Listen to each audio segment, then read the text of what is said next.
نمیدونم چی هست، خداوند متعال نگهدار خودشون و فامیلشون باشه.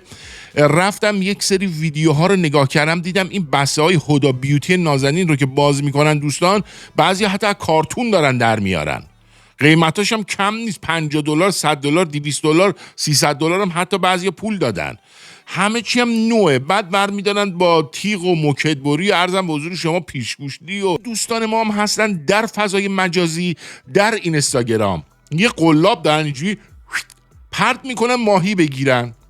حالا هرچی ماهی گنده تر و بهتر و درجه یکتر، اینا بیشتر حال میکنن.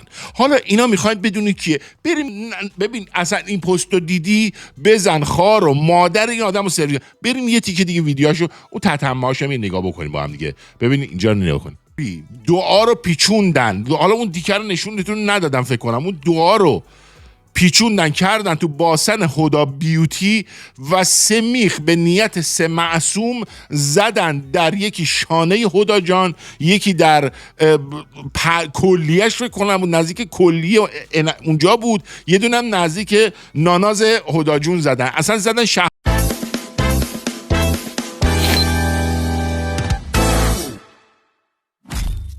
سلام دوستان عزیز، امیدوارم هر جا که هستین حالتون خوب باشه و در صحت و سلامت کامل باشید. کوچکتون بهروز هستم، میرزایی از ساواج بلاغ. دوستان عزیز، واقعا ایرونیا گل کاشتن. اصلا هادی و هدا آقبابا نه ببخشید، خانم هدا بیوتی رو واقعا یک جورایی صابوندنش، مالوندنش، یعنی یک جورایی صافش کردن. ایرونیای همیشه در صحنه، ایرونیای درجه‌ای که آدم میبینتشون کلی حال میکنه، شوق میکنه، ذوق میکنه. این خون آریایی در رگهای ما جاری میشه، جوری جاری میشه که اصلا میخواد بزنه بتر کنه بره. واقعا دمتون گرم. اول ویدیو صحبت‌های خانم هدا بیوتی رو شنیدید، ولی ایشون با این هدا بیوتی بودنش، من چند تا عکس از ایشون دیدم در فضای مجازی، یعنی در فضای نمیدونم گوگل هم میشه جزو فضای مجازی، چون من همیشه احساس میکنم اینستاگرام و فیسبوک و یوتیوب اینا میشه فضای مجازی و نمیدونم حالا به گوگل هم میگن فضای مجازی یا نه. بماند در فضای مجازی در گوگل چند تا از عکسای ایشون رو دیدم که الان شما مشاهده میکنید. ایشون بدون این محصولات آرایشیش شبیه سکینه خانم همسر شاپورخان خدا بیامرزه، بیشتر اون شکلی به نظر میاد. نمیدونم حالا محصولاتشون رو انقدر استفاده میکنن، اولش خیلی خوش‌چهره هستن با 57 میلیون و خورده‌ای مخاطب و فالوور، ولی شما ایرانی‌ها همیشه در صحنه نشون دادی که در هر جا و در هر مکانی، در هر شرایط آب و هوایی، چه سرد، چه برفی، چه بارونی، چه گرم، چه 50 درجه بالای صفر، شما میتونید خواهر و مادر یک نفر رو به عزاش بشونید. کاش ما ایرانی‌ها در همه موارد در زندگیمون همین جوری مستدام العلیه بریم جلو، همین جوری که خانم هدا بیوتی رو صابوندیم و زاوندیم و گاوندیم، همین جوری بریم جلو که ایشالله موشعلی خار مادر قبرم همین جوری بندازیم از کشور بره بیرون، چه خودش چه خانواده پدر سوخته‌شو چه هرچی آخوند تخماتیکه، بفرستیم بریم بیرون. در این اینستاگرام که من یک چرخشی میزدم به سمت متواری و موازی و مداوم، ویدیویی رو دیدم از یکی از هموطنان درجه یکمون و این آقا پسر خیلی کارش درسته. اگر دوستانی که ایشون رو دیدید فالو ندارید، حتما ایشون رو فالو بکنید در اینستاگرام. ایشون کار درسته، میاد افشاگری میکنه که چه کسی پست گذاشته، چه کسی پست نذاشته، چه کسی دفاع کرده، چه کسی دفاع نکرده. امروز چون من خودم ایشون رو فالو دارم و نگاهشو میکنم، یک ویدیو رو برخورد کردم که در این ویدیو دیدم صحبتی کردن بس غم انگیز و شگفت انگیز از ایرونی های خارج از کشور. بریم این ویدیو رو با هم دیگه نگاه کنیم، یه تجزیه تحلیل اساسی بکنیم بر صحبت‌های این دوست بسیار بسیار نازنین. ایشون رو فالو کنین بریم نگاه کنیم. بچه متاسفانه یه چیزی که ما امروز متوجه شدیم، میگم ما، من تنها نیستم، پشت این پیج، پشت این فعالیت خیلی ها دارن کمک میدن به و دمشون گرم.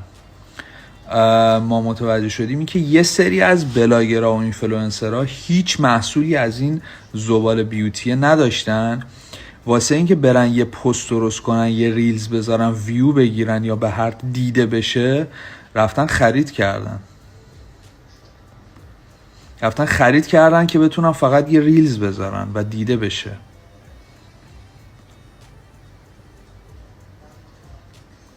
من نمیدونم واقعا چی باید بگم.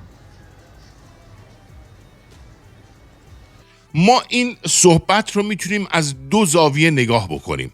البته حرف ایشون کاملا درسته، چون من خودم بعد از صحبت‌های این دوست عزیزمون، اسمشون هم نمیدونم چی هست، خداوند متعال نگهدار خودشون و فامیلشون باشه، رفتم یک سری ویدیوها رو نگاه کردم، دیدم این بسه‌های هدا بیوتی نازنین رو که باز میکنن دوستان، بعضی حتی کارتون دارن در میارن، قیمتاش هم کم نیست، $50 $100 $200 $300 هم حتی بعضی پول دادن. همه چی هم نوعه. بعد برمیدارن با تیغ و موکدبری، ارزم به حضور شما پیشگوشتی و چکش و پتک و چه میدونم لیفتراک و این داستانا میزنن، هدا بیوتی محصولاتشون رو شقه میکنن. از این بابت بخوام کنیم، خب دوستان عزیز، اگر شما میخواید این ریلزا رو بذارین، حداقل 5-6 تاتون با هم جمع باشین، یه سری اینجوری بزنین نابود بکنید که به ایشون بیزینس ندید حداقل، چون اینجوری هم دارید به ایشون بیزینس میدید، همین پولاتون رو دارید هدر میدید. از اون بعد دیگه بخوام نگاه کنم، خب دوست عزیزم، اگر اینا نرن اینا رو بخرن، این همه ریلز و این همه پست و صداشون به گوش جهانیان برسه، چجوری باید برسه؟ قربونت برم من. ایرانیای خارج از کشور که همه هدا بیوتی نمیرن استفاده بکنن، اکثرا شنل و لوی ویتان و از این چیزا هستن.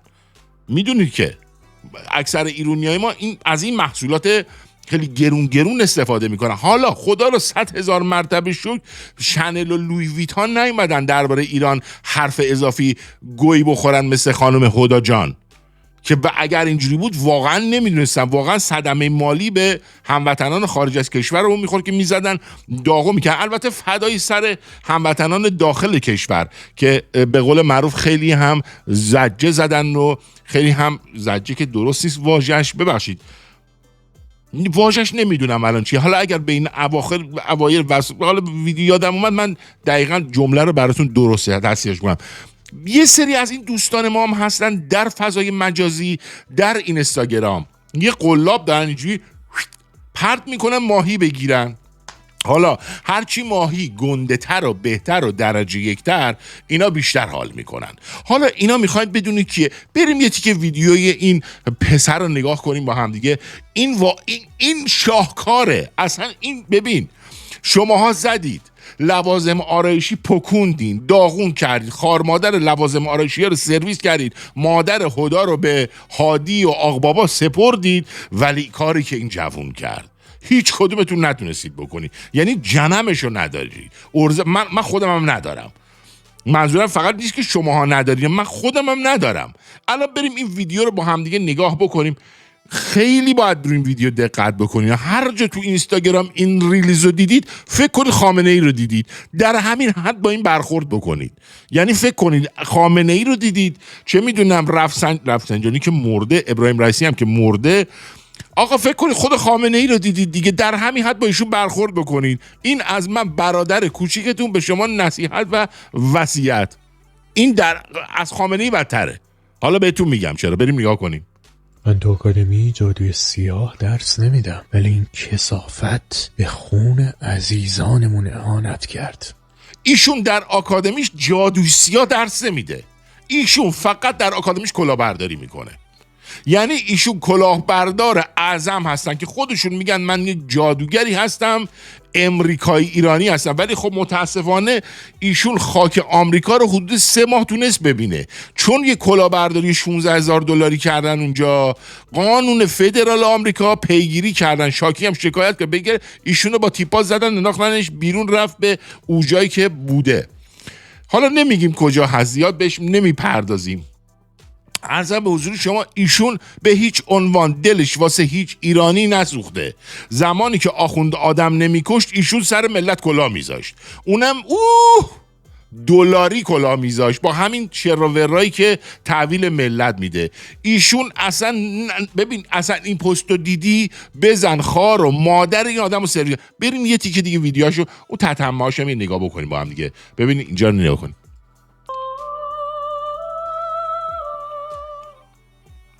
هر کسی میخواد عاقبت شوم این کثافت ها رو ببینه همین الان اینفلوئنسر ها رو تگ کنه.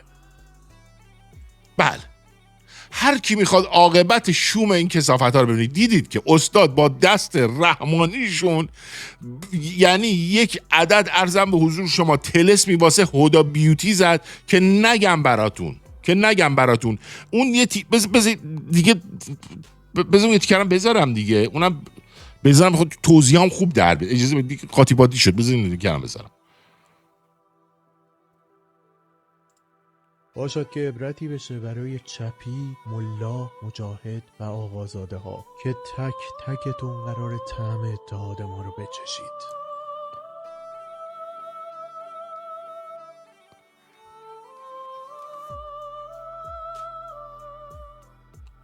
یعنی جوری دعا رو پیچوندن، حالا اون دیگه رو نشونتون ندادم فکر کنم، اون دعا رو پیچوندن کردن تو باسن هدا بیوتی و 3 میخ به نیت 3 معصوم زدن، در یکی شانه هدا جان، یکی در کلیهش فکر کنم نزدیک کلیه اونجا بود، یه دونم نزدیک ناناز هدا جون زدن. اصلا زدن شهوتمندم همزمان زدن که دیگه هیچ مردی به ایشون نگاه نکنه. در آخر ویدیو هم دیدی فرمودن ایشون گفتن آقا همه رو تک کنید، هرچی اینفلوئنسر رو تک بکنید. چرا؟ چون مردم ایران الان پول ندارن به این بدن که سنگ ازش بخرین و بخرن. اینفلوئنسرها رو اد بکنید که ما بتونیم جیب اونا رو بذاریم. یعنی ماهیگیر اعظم همین باباست، یعنی اصلا یه آدم کار درستیه تو کلاهبرداری.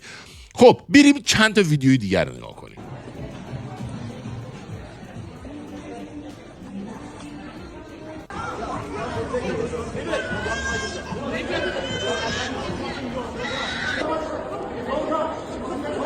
ببخشید چون این ویدیو صحنه‌های خشن داره و ناموسیه و دعواییه، ما نمیتونیم در یوتیوب اینو پخشش زیاد بکنیم. ایشون در ریچموند هیل کانادا، اونتاریو، در شهر ریچموند هیل میگن یه مالی هست به اسم مال هیلکرست مال. ما اینجوری که فهمیدیم هیلکرست مال هست، یه مغازه هست به اسم سافورا جون. این 2 تا از هموطنای ما دلیل و شجاع خون آریایی رفتن این چیزا رو گذاشتن، پوسترها رو گذاشتن.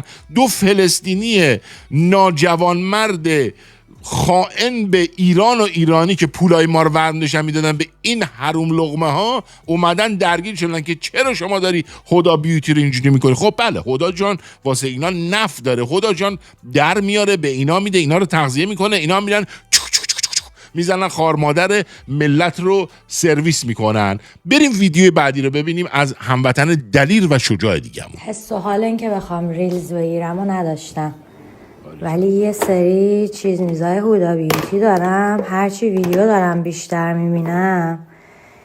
میبینم که حیف این همه پولی بود که من دادم برای این.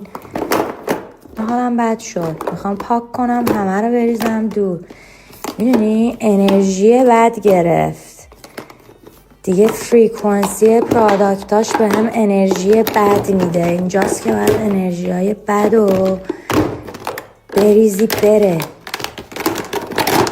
ببینید این خانم محترم معلومه که صبح که از خواب بلند شد، چون ما ایرانی‌ها عادت داریم تا صبح از خواب بلند میشیم اول موبایلمون رو میگیریم دستمون ببینیم کی چی گذاشته کی چی نگفته. ایشون فهمیده یه هدا بیوتی پدر سوخته اومده این حرفا رو زده. صبح که خواب بلند شد سری لباس و پوشید، گفت حال و حوصله ریلیز گرفتن نداشتم دیگه. حالا من نمیدونم چی جوری این که الان گذاشته، من چون زیاد وارد نیستم به این اینستاگرام، زیاد خیلی محدود واردم، میدونم این ویدیو رو گذاشته، حالا نمیدونم این ریلزه یا غیر ریلزه یا نمیدونم پست یا استوری، نمیدونم. این رو ایشون گذاشتن حال و حوصله‌شو نداشتم بذارم. معلوم بود خواب بلند شده هنوز مسواک نزده، ولی دمش گرم، دم غیرتش گرم. من صبح پدرمو در بیاری بلند نمیشم از این کارا بکنم. میگم حالا بذار من اول یه کافی بخورم، یه چای بخورم، یه نوشابه‌ای بخورم، یه ساندویچی بخورم، بعد میرسیم به هدا بیوتی و ضبط میکنیم. الانم که من دارم ضبط میکنم تقریبا ساعت 8-9 شبه، من در این حد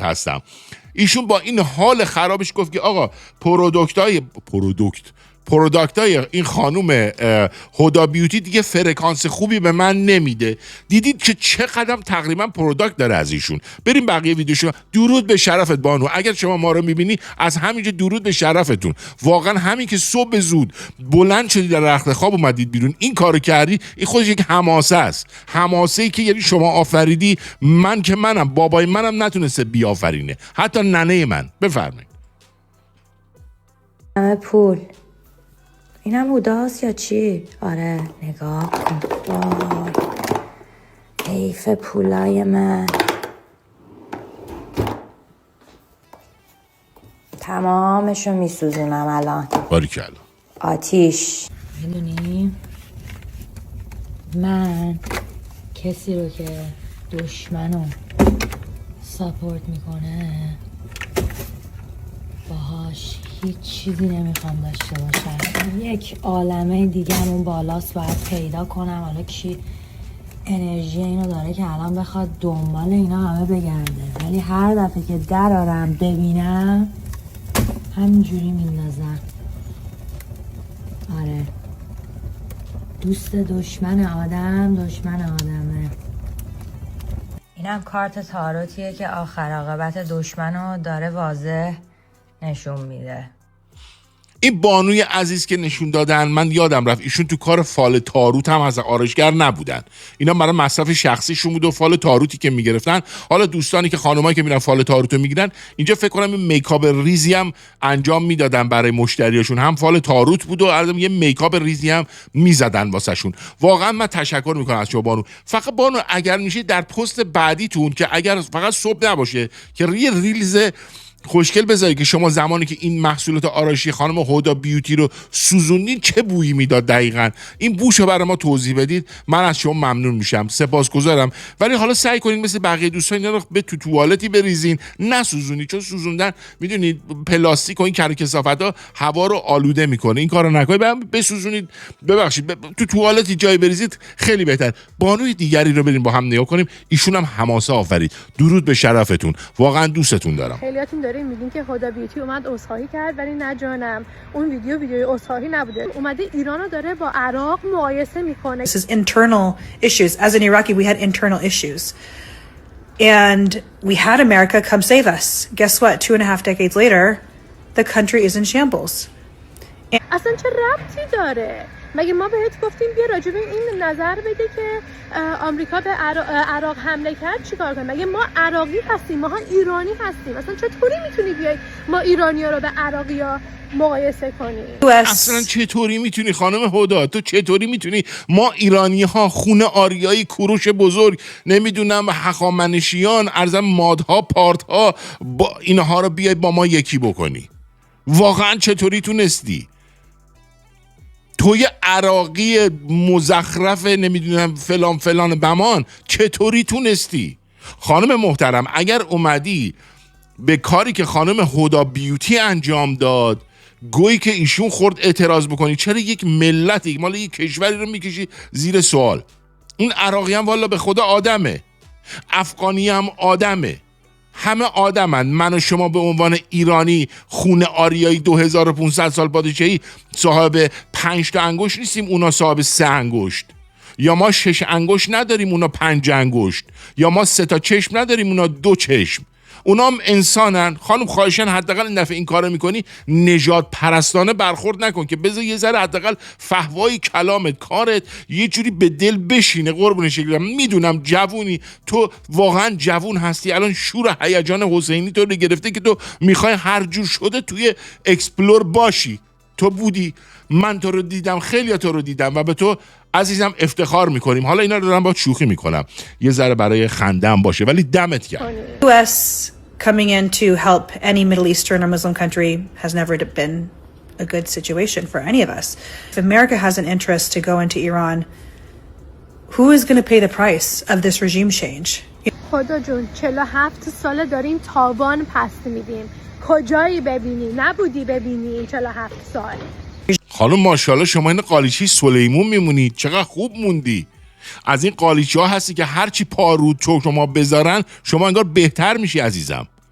شما بعید میدونم 25 سال بیا بالا باشی. شما چجوری شما 47 سال داری تاوان میدی؟ چجوری؟ از این 25 6 سالی هم که فکر کنم سن از خدا گرفتی، نزدیک 15 سالش هم اینجوری که شما انگلیسی صحبت میکنی، فکر کنم بیشتر شما در خارج کشور بودی. حالا نمیدونم ایشون چجور همدردی کرد، ولی بازم دمش گرم. بریم بقیه‌اش گوش کنیم. Regime change by the hand of America is a scary thing. That scares me. People know I'm not going to go on here saying, yes, let's create regime change. اصلا it's like what؟ اون اصلاحی نبود. Don't be fooled. هنوز بایکات آنفالوش میکنید، ساپورتش نمیکنید. توی همه ویدیوها هم لطفاً تگش کنید. توی تمام این ویدیوهایی که داریم جسد و جنازه میبینیم تگش کنید ببینه، چون مثل این که نمیتونه ببینه چه اتفاقی داره میفته. صدای انقلاب شما رو ما شنیدیم. من شخصا و دوستان و همکارانم صدای انقلاب شما رو شنیدیم. ما ایشون رو به قول شما بویکات میکنیم یا به قول خودمون بایکوت میکنیم، ولی ما احترام به سلیقه شما میذاریم و میگیم بویکاتش میکنیم، تموم میشه و میره. ولی فکر کنم شما یه تیکه عصبی هم داری، چون این دستت خیلی ور میشه، رو دستت حتما میشه دکترت کار بکن. بریم ویدیو بعدی رو ببینیم. من این همه سال تو این کارم و میدونم که مارکت بیوتی ایرانی یکی از بزرگترین مارکت است. بچه های آرایشگر، میکاپ آرتیست، خودمون دست کم نگیریم. تمام این برندها، تمام این کارخونه ها واقعا به شما احتیاج دارن و یکی که بیاد در رابطه با هموطنای من همچین حرفایی بزنه باید کنسل بشه. و این خانوم اومده حمایت کرده از کسایی که بچه‌های ما رو کشتن و منی که این همه سال از اون اولی که شروع کرده و من محصولاتش رو گرفتم، همونجور که میبینین اینا همه میره توی سطح آشغال و باید بدونه که با مردم بود. دمت گرم هانری زادور عزیز، یک ایرانی ارمنی که در لس آنجلس زندگی میکنه و این همه سال خارج از کشور. فارسیش والا از من خیلی بهتره که بیشتر از عمرم رو در کشور عزیزم ایران زندگی کردم. فارسیش از من خیلی بهتره. هانری عزیزم درود به تو خیلی انسان درجه‌ای هستی. همین که تونستی شور سلطی رو از اون حالت به این حالت تبدیل بکنی، خودش کلی کار کردی. تو درود به شرفت. تو دست پنجه تلاس لیلا رو از اینجا به اونجوری کردی. تو خیلی کارت درسته. تو اصلا در کار تو ما شکی نداره. ولی هانری جان یه سوال برای من، از زمانی که این ویدیو رو شما 2 روز پیش میدم تو همین الان سوال برای من وجود. تو رو خدا اگه این ویدیو رو دیدی، جان هانری این تنبه میره، این جواب سوال منو خودت بده. این توی مغازه، توی اون آرایشگاه شما، جایی که شما کار بیوتی انجام میدی، ببخشید میخواستم بگم دکون شما یا مغازه شما، عذرخواهی میکنم از شما دیگه، ما انگلیسیمون خوب نیست متاسفانه. این دنباریک چی کار میکرد اونجا؟ شما دقیقاً با دنباریک اونجا چی کار میکردی؟ این سوال برای من خیلی به وجود اومده. هانری جان شما رو من واقعا دوست دارم. شما خیلی انسان خوبی هستی، خیلی درجه یکی. همه تک تک ایرونیا درجه یکن، ولی هانری جان خیلی درجه یکی، خیلی با کلاسه. بریم ویدیو بعدی رو ببینیم. I'm here to protest against Huda Beauty. Huda Beauty supports the 43,000 people that were killed in Iran. Huda Beauty should not be in a label that Sephora carries. Huda Beauty just supported 43,000 murder by the Iranian government. خدایی دمش گرم. این خانم رفته تو مغازه سافورا، داد و هوا رو آقا این هودا بیوتی رو نباید ساپورت بکنید. این از کشتار ایرانی ها، از کشتار 330 خورده هزار نفر طرفداری کرده. هودا دیگه این کارا رو نکن. هودا اگر از این غلطا بکنی میدیم دست آق بابا. حواستو جمع بکن. آق بابا الان هم همچنین بزرگ شدی. آق بابا هم پرید رو دیگه ترتیب داد. هادی داداشت هم نتونست کاری بکنه. اینو میخوام بهتون بگم. خانم هودا بیوتی از اون جایی که میدونم خواهرشون مونا کیوتی، ایشون هدا بیوتی، او خواهرش مونا کیوتیه. مونا کیوتی ایشون رو آنفالو کرده، گفته اصلا من همچین خواهری ندارم. حتی نشون به این نشون که خبرنگاران پاپاراتزی اومدن گفتن اینجوری زده به سینه‌اش، گفته ای جز جیگر بزنی هدا. هم به فارسی گفته، هم انگلیسی، هم عربی، به 3 زبون دنیا گفته که هدا بفهمه. هدا همینجوری انگوش به باز هم مونده که چرا اینجوری شد، اصلا من چه گویی بود من خوردم، اصلا چرا من اومدم حرف زدم.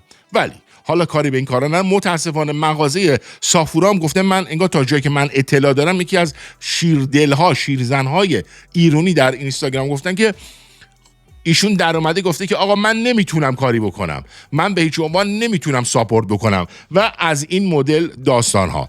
من شما رو به خداوند بزرگ میسپارم. اگر توی این ویدیو شوخی کردم با کسی، خواستم یه کمی جنبه فان داشته باشه. ما ایرانی ها، خودم عرض میکنم به شما، به تک تکتون افتخار میکنم که هموطن شما هستم. افتخار میکنم که شماها رو در این تجمع ها، در این همبستگی ها میبینم. شما خیلی درجه یکید، قدر خودتون رو بدونید. ایشالله کشور عزیزمون ایران هرچه زودتر از دست این آخوند نجات پیدا بکنه. اومدم یه حرفی بزنم دیدم نمیشه، نجات پیدا بکنه. شاهزاده رضا پهلوی که من دوست ندارم بهشون بگم شاهزاده، دوست دارم بگم اعلی حضرت، برگردن به کشور عزیزمون ایران و جای پدر محترمشون باشن و میدونم که کشور ما به جاهای خوبی خواهد رسید. کشور ما خیلی درجه ایکه، ایرانی ها خیلی درجه ایکن، خیلی انسان های شریفی هستن در هر کجای دنیا که باشن.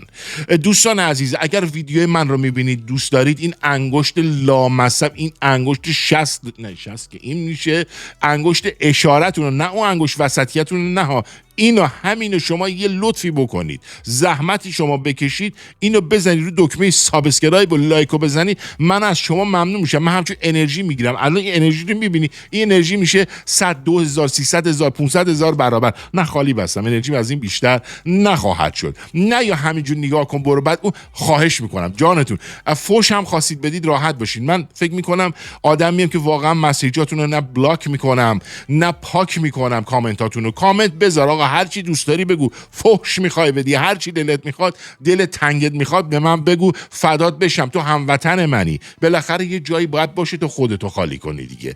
بذار بیان تو کامنت ها با فحش دادن ما خودتو خالی کن یا کلمات محبت انگیزی به ما بده که ما انرژیمون رو بیشتر بگیریم. وقتتون رو نمیگیرم، دوستتون دارم، درجه یکا، با معرفتا، خوشگلا، مهربونا، دوستتون دارم. ماچ به کلتون، در پناه خداوند متعال باشین. خدا یار و یاورتون.